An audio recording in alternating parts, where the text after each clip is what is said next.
if you don't identify with the intellect and you don't identify with the body, what do you identify with? You should try it. See, if you do not identify with the intellect, if you do not identify with the body, what do you identify with? The moment you identify with something, whatever that something is, the nature of the mind is, it'll work around that, always. See, for example, nationality. In India, we have a better experience of this, everybody has, but there are many people here who moved from some other country to United States now. In India, what was India was split into three different countries at one time. So suddenly you fall on this side of the border, you become one kind of identity, that side of the border, you become another kind of identity. The moment you identify that I'm Indian, just a piece of cloth flies, flutters in the air, tears will come, a flag. People are willing to live for it, die for it. But if you are on the other side of the thing, if this flutters, you hate it. Right. So I'm saying the identity, the nature of identity is such, whatever you get identified, the mind will instantly wrap itself around that, because that is an instrument of self-preservation. If you identify with the body, immediately it's working around this to preserve this. If you identify with a larger idea, it will wrap itself around that. It's so wrapped around that, you're willing to shed the body for the nation. So are you saying identify with nothing? How can you identify with nothing?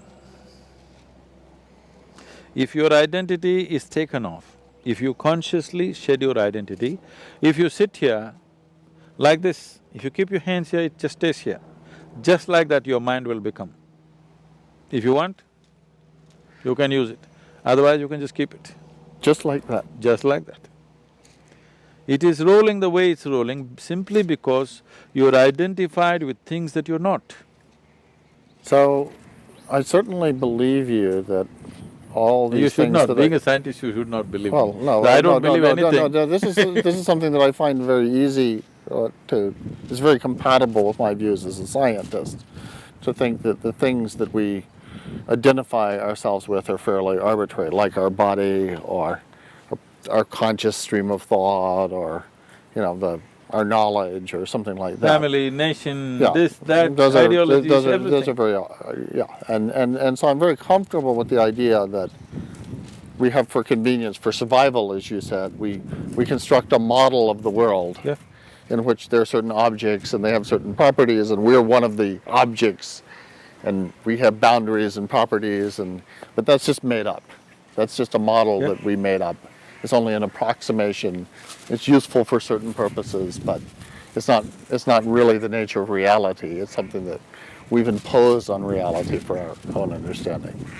That I'm very comfortable with, that notion.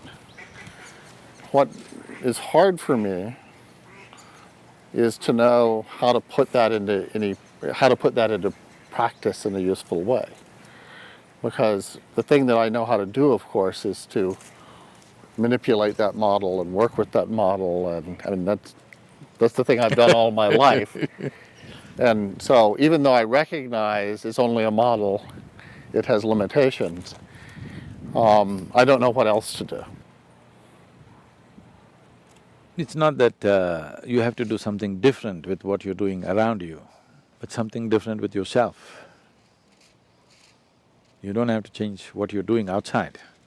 But the reason why I'm talking to you today is, if somebody is competent enough to do things which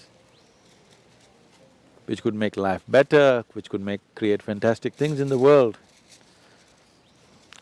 such a mind, such a human being should not suffer the limitations of identity.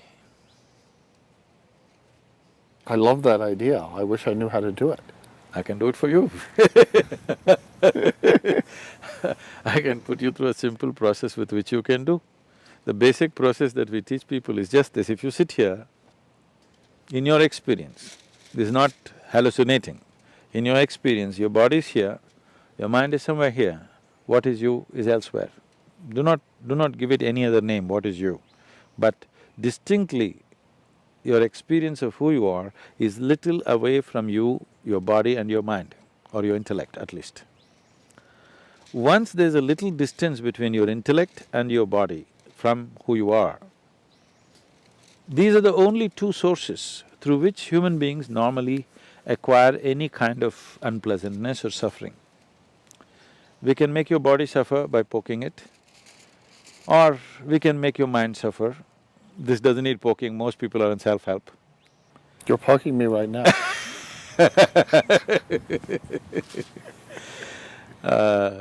These are the only two sources of suffering. Once there's a little distance or space, this is the end of suffering. Only when the fear of suffering is entirely removed from you, only when the possibility of suffering taken away from you, you will walk full stride. Otherwise, every human being is only half a step, because always the question is, what will happen to me?